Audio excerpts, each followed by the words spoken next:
This time, the quick speed shop. Check it out. The Studebaker truck made it back from Cleveland, 500-mile epic road trip. Let's go outside and I'll show you what we towed, the dragster, and what happened. Hey guys, I'm back from the Piston Powered Show. Me and Ted, we just got back last night. At a little after midnight, Studebaker was a tramp, 500 miles towing the dragster, 65 miles an hour down the highway, not a big deal. We had one little snafu, I'll show you here. You see all this oil all over the side of the truck, on the fenders, back here on the trailer, on the dragster, on the trailer fender. Whoops, that was my bad.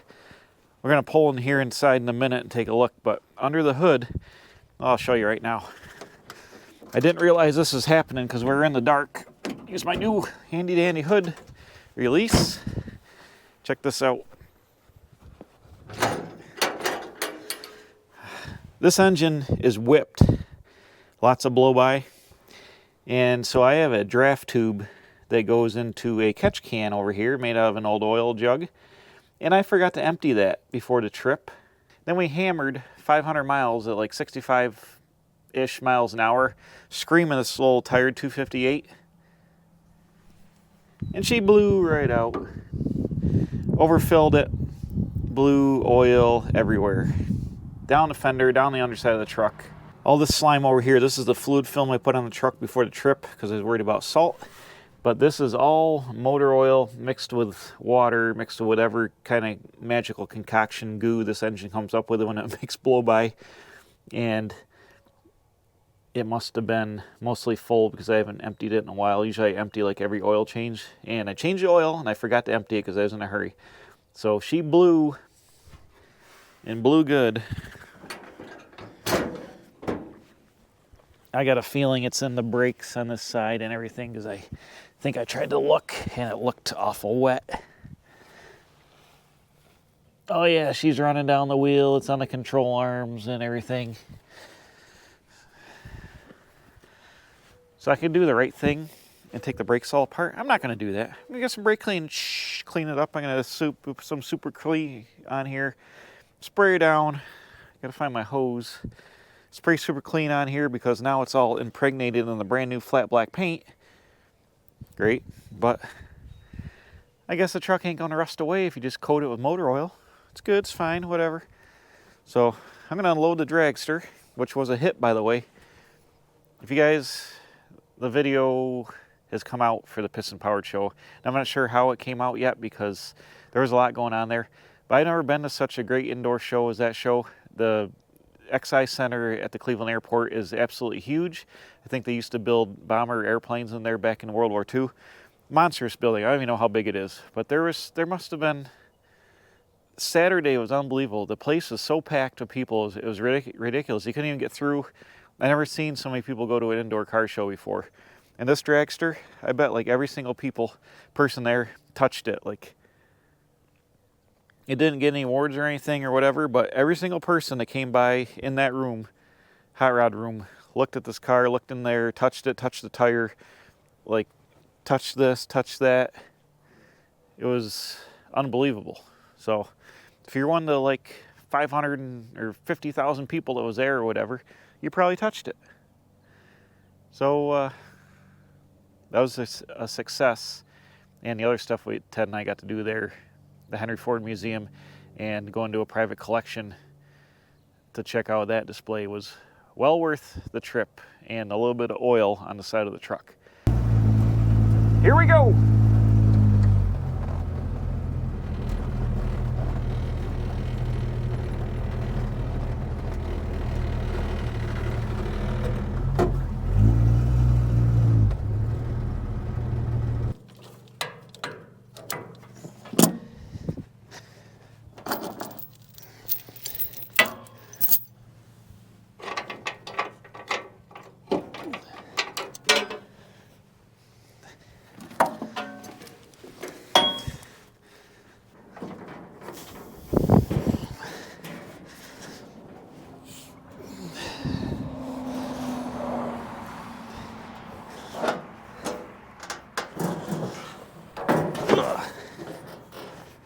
There we go.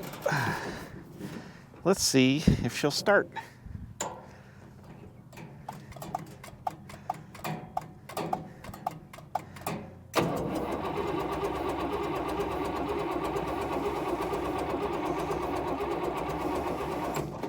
Ooh, the battery appears to be down.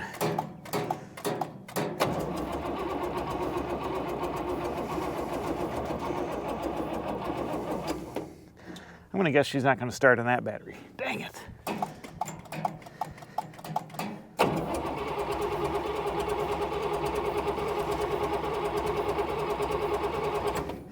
Come on, baby.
Come on.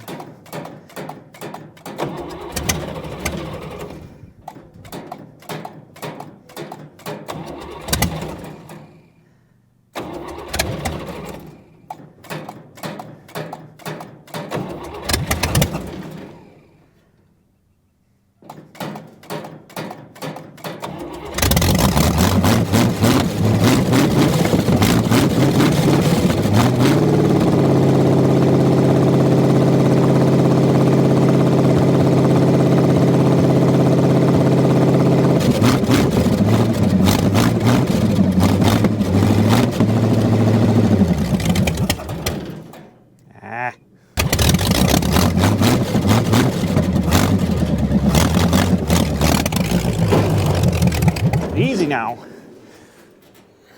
Dang, that's right off there.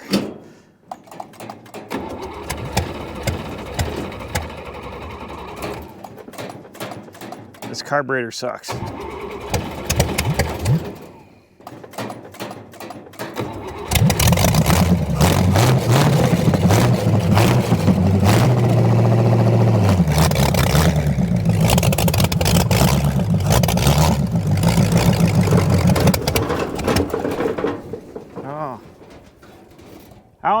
How embarrassing.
As you can see here, the old four-jet on the Buick nailhead isn't participating very well.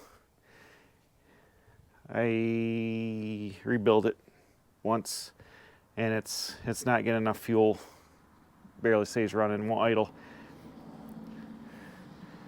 I'm not going to mess with it now. We're done, it's back here under the thing, can sit here and percolate on its own. Let's go and put the trailer away and we'll get the truck in the garage after I spray all the oil off it. We'll take a look under the hood and drain that catch can. It's a mess. Well, I went and cleaned off the truck with some super clean wax and grease remover, which made a film on my air cleaner and streaked my aluminum valve cover, so I wasn't really happy with that, but whatever. I guess it is what it is. So in here I've got my jug zip tied here to the frame. Let's cut this guy loose. Boom. It was super nasty. And then there's a zip tie to hold the hose. Oh yeah, she's full, all right, I feel it.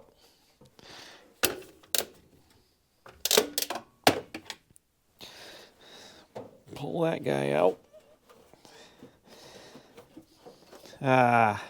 Yuck.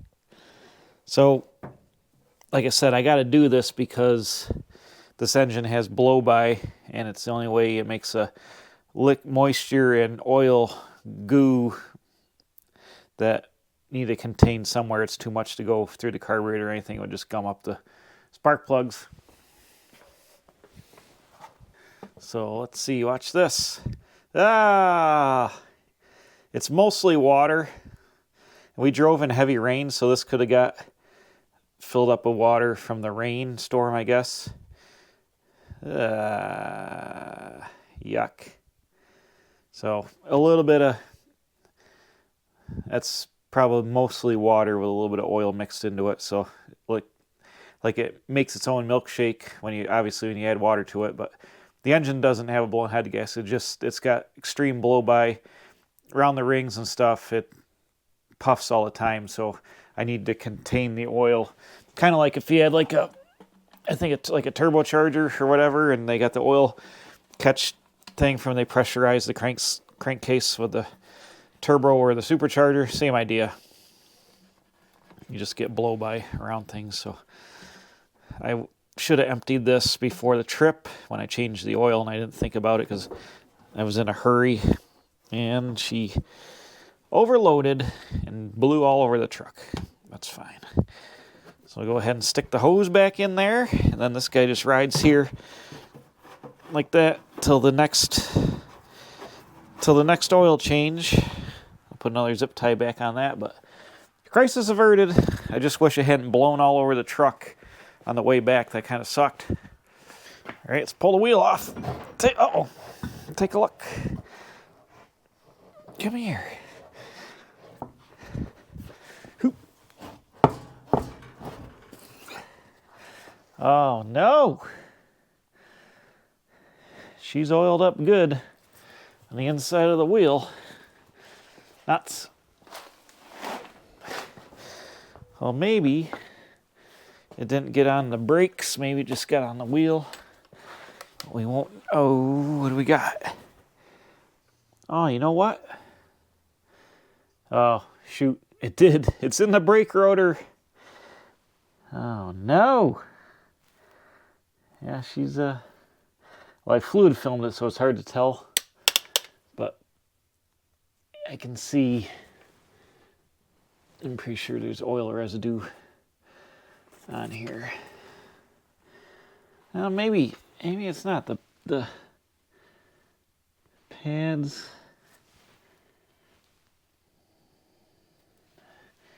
It's really hard to tell. I'm gonna go ahead and hit it with some brake clean anyways, just better safe than sorry, because it's near everything.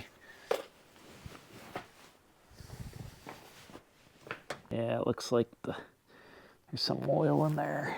Nuts. Well, we'll do the best we can here.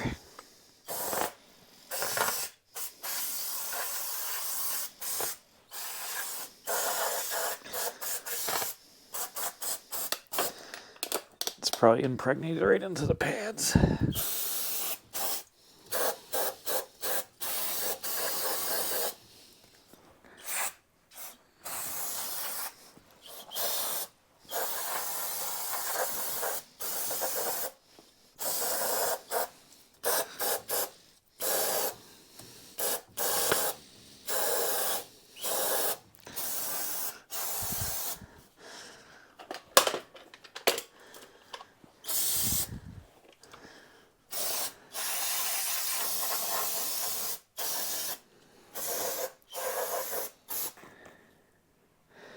I think that's the best we can do under the circumstances.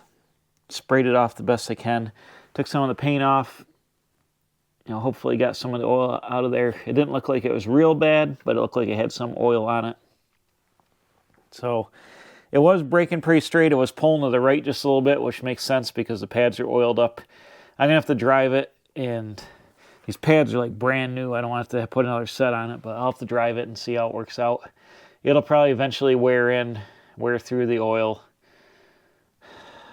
a little bit that they got on there, but it was coming right through this hole here and blowing on the inside of everything. I'm going to go ahead and wash the wheel off, put that back on, and I guess we'll call it a day. Okay, truck's all set. I filled it up with oil. It was only about like a half quart low, which is not bad for a blow-by wheezing old 258 going 65 miles an hour with 323 gears, dragging a trailer, 11 miles a gallon. She made it no problem. But that engine is super tired. Like I said, the blow-by, it runs good. It's just super tired. So it's all filled up. I went and cleaned everything off there. I actually pulled the rear wheels off camera. Just tighten up the rear brakes just a little bit because they were a little, we were doing a lot of stopping with the front, I could tell. So I tightened the rear drums up. I might have a proportioning issue. We set these brakes up with a GM master cylinder and I think a GM combination valve. My dad and I did it like 30 years ago. And it's got the huge Chrysler 11 by 2.5 inch drums on the back. And it seems like it should stop way better than it does in the back. It's got 11 inch GM rotors on the front, so it stops good with those. But I don't know, it seems like it should stop better than it does. But anyways, I took them off and tightened them up a little bit. I'm going to back this sucker out. I'll probably take it to work tomorrow because it's going to be nice weather. We just had the eclipse. It got dark and then it got light. It's called nighttime. Then it was daytime. I don't know. Everybody flipped out and was like looking at the sky crazy. I was like, it got dark for a minute, then it got light. It was pretty cool, I guess. Whatever. So, I'm going to pull this out. I'm going to pull the van in. I've got a high idle issue. Pulled out of storage and it wants to idle like a 2,000 RPM. I think the IAC, the idle air control valve, might be sticking or bad or whatever. I bought a new one on Rock Auto. They're like 25 bucks. So we're going to fire that up, bring it in here on super fast idle, and tear that down, change the IAC, change the gasket, and then hopefully that fixes the idle. It should. It was fine when I put it away. Thanks for watching. We'll see you next time. Bam. Here fixing stuff like horrendous oil leaks at the Quick Speed Shop.